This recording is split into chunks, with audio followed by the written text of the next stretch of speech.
各位馬房中人戰，大家好！今日騎師黃寶妮啊，早前獲准參加法國曲賽事。啱啱喺過去咗個星期日，係佢個人咧首次喺跑馬地馬場啊披甲上陣，可惜咧表現平平。第一匹嘅谷戰坐騎啊，銀亮豪俠啊包尾翻嚟之後，策騎嘅起舞飛飛、精益大師同埋手到再來，都係喺咧姣外名次翻嚟。去到第8場賽事，黃寶妮咧夥拍無畏傑馬房嘅捍衛星球啊出擊。臨場咧並捧成咧7.1倍嘅熱門開跑，可惜咧人馬前快後弱啊，最後只能夠咧以第10名過終點。谷中地標戰啊，5匹馬咧全部輸晒，食蛋收場啊！其實佢嘅表現好多人都預咗，但從另一個角度睇，黃寶妮咧今次跑馬地咧初次提升，5匹坐騎啊出自咧5位本地嘅練馬師，反映到咧佢深受咧好多練馬師嘅歡迎啊！當然啦，萬丈高樓從地起，雖然佢第一次咧跑法活谷賽事，5匹參賽馬咧都3甲不入。其實睇翻呢5匹馬，其實本身實力咧都唔算突出，所以今次去跑咧跑馬地地標戰嘅成績跑得唔好啊，都係非戰之罪。所謂咧熟能生巧，所有嘢咧都要時間累積翻嚟。佢有呢一次嘅寶貴經驗，相信未來賽事啊一定會做得更好。嚟緊嘅星期3夜馬賽事，黃寶妮一共有4匹馬出賽，暫時咧聽到少少消息，當中文家良馬房嘅第2場4號馬開心馬應該有啲機會，因為聽到消息。因為上次啊開心馬咧跑唔啱嘅路程，法活谷1200米啊都跑得近，今日報跑翻咧馬匹最正宗嘅路程，法活谷1000米，加上咧今次排第4檔，再配咧減磅騎師黃寶妮，到時咧只需孭咧122磅，呢個磅數，到時幕後希望咧可以開閘之後啊一口氣帶翻嚟。不過咧點都好，梗係可以留意下臨場嘅賠率，睇下值唔值得搏，之後考慮投注。另一方面，唔計啱啱嚟香港客串嘅騎師杜婉欣，而家仲有3位騎師啊，仲未開齋。佢哋包括咧潘大衛、金成剛同埋董明朗3位騎師啊，仍然處於咧捱打嘅局面啊，都唔知咧幾時可以打開咧今季嘅勝利之門啊！睇翻上次咧星期日嘅法活谷賽事，2位英國騎師啊，包括金成剛同埋潘大衛，可以話咧黑到痹啊！2位騎師啊喺上次賽事都不約而同咧喺賽前咧被馬匹拋下。騎師金成剛啊喺第2場賽事策騎姚本輝馬房嘅凌風傲雪，當馬匹咧出跑道嘅時候，突然將金成剛啊拋落地下，跟住咧馬匹走甩咗，而且喺賽道啊擾攘一番啊，個馬會咧宣布咧退出比賽。好在騎師啊冇乜大礙。另外佢嘅同鄉啊潘大衛到第5場賽事策騎啊呂健威馬房嘅工程小子，當時咧喺沙圈咧不斷扭計，同時咧頻頻老虎跳啊，最終咧將潘大衛咧拋落樓。之後咧重新上岸再跑，結果尾二過終點啊！好在咧去到第7場賽事，潘大偉咧策騎方嘉柏馬房嘅川河石區啊，最終咧以42倍嘅大冷門產入咧一敵第3，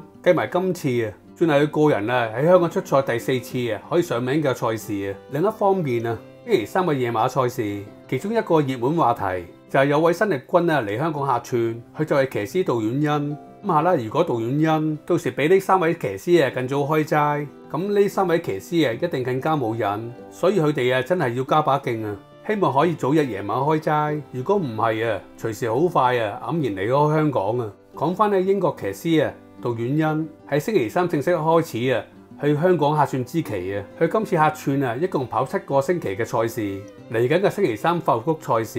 佢將會有咧7匹嘅坐騎，當中包括咧第2場嘅有心意。第3場嘅長隆區，第4場嘅閃電戰，第5場嘅自動自覺，第7場嘅科創世紀，第8場嘅正進非凡，同埋第9場嘅樂勝天下。對於客串騎師嚟講啊，杜婉欣咧都算受歡迎啊！睇下佢客串騎嘅第1次賽事，佢可唔可以咧就立刻咧打開勝利之門？到時咧我哋就拭目以待啦。今次咧11月5號星期3法活谷夜馬賽事，總共咧跑9場賽事，頭場嘅開跑時間咧晚上6點40分。至於今次賽事跑道咧都會 C+3 跑道，呢條 C+3 跑道咧個闊度有19.5米。呢條跑道對於騎師嚟講咧都算幾好跑，因為喺內欄放頭又得，有外邊衝刺又得，冇乜特定嘅跑道跑法，所以騎師啊靠容易發揮旗下馬匹咧最佳嘅跑法。中意留意跑道嘅朋友可以參考下。OK， 輪到分享我哋嘅消息馬喺呢度咧，再次講聲唔好意思，因為咧我哋今季咧同大家分享嘅消息馬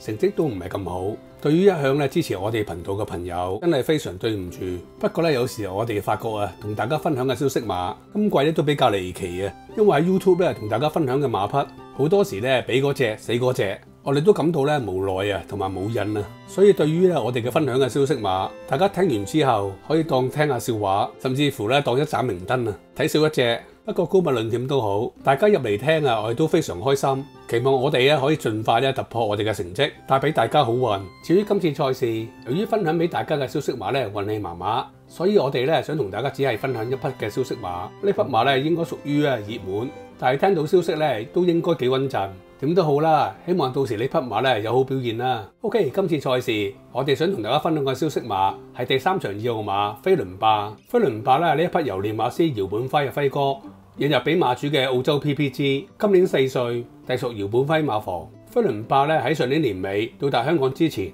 好唔好彩發現馬匹已經患有咧喘鳴症，並且喺馬匹進口之前，當地獸醫已經替飛輪霸進行喉部手術，以矯正呼吸道嘅異常情況。當然，當一匹馬進口之前，已經發覺患有喘鳴症，好多馬主都可能立刻放棄。但係可能呢一匹馬由練馬師姚本輝嘅輝哥引入俾馬主，馬主都相信輝哥嘅眼光，所以都樂意繼續由輝哥處理。飛輪霸嚟咗香港之後經過半年時間嘅操練，冇安排飛輪霸首次喺香港出賽，並且報跑沙田1200米賽事。呢場賽事佩騎師潘明輝，可能事前好多人都知道飛輪霸係一匹曾經患有喘鳴症嘅馬，所以第一場喺香港上陣賽事嘅賠率屬於半冷門，有15倍嘅賠率。呢場賽事飛輪霸喺開閘之後，沿途一直處於放頭領先位置直至領放到最後50米，至被同樣初次出賽五棚次馬房嘅有形量追過，最終以半個馬位嘅距離，飛輪霸只能夠跑到一直第2個終點。呢場賽事之後，馬後希望喺馬季結束之前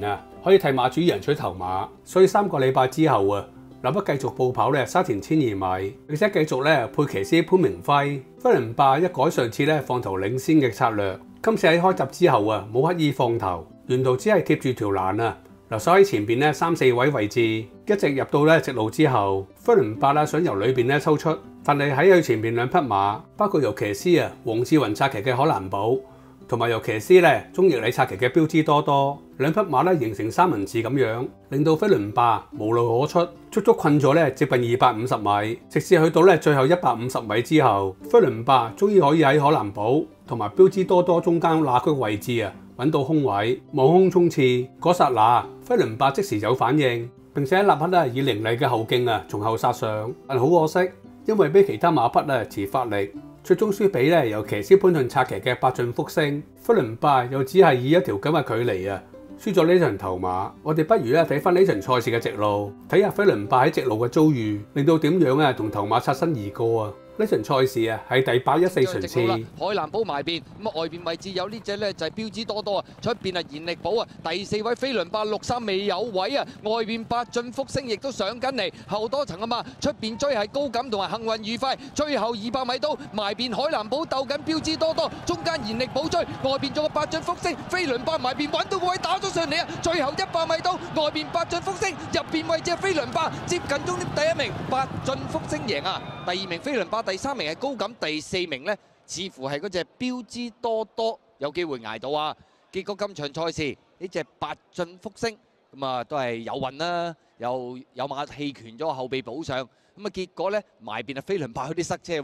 百駿福星贏，飛輪霸第2。呢場賽事飛輪霸如果際遇好啲，佢喺上季尾已經贏咗嚟香港第1場嘅頭馬。呢場賽事騎師潘頓見到飛輪霸嘅遭遇，佢點會嘥咗新添頭馬嘅機會？所以事後聽到消息，佢第一時間同練馬師姚本輝嘅輝哥想攞飛輪霸嘅下次嘅出賽策騎權飛輪霸去到今季繼續報跑沙田1200米，騎師當然改配由潘頓策騎。呢場賽事飛輪霸成為只得2.4倍嘅大熱門，唔知係咪熱死咗？最終飛輪霸3甲不入只能夠跑咗一滴第4個終點，跟住去到呢一季第2場賽事，飛輪霸由沙田改跑發活谷1200米賽事。呢場賽事由出閘開始，飛輪霸一直揾唔到遮擋嘅位置，沿途要喺2、3貼呢啲不利位置競跑，結果輸俾沿途貼欄，分別2匹馬，包括頭2馬由騎師何澤堯策騎嘅飛龍在天，同埋由騎師布文策騎嘅紅愛社，最終由冠軍騎師潘頓策騎嘅飛輪霸只能夠跑到第3名過終點。跑完呢場賽事之後，冇安排飛輪霸喺沙田休息幾日之後，再次上返從化操練。今次幕後特登安排咗兩課草地拍跳，希望可以提升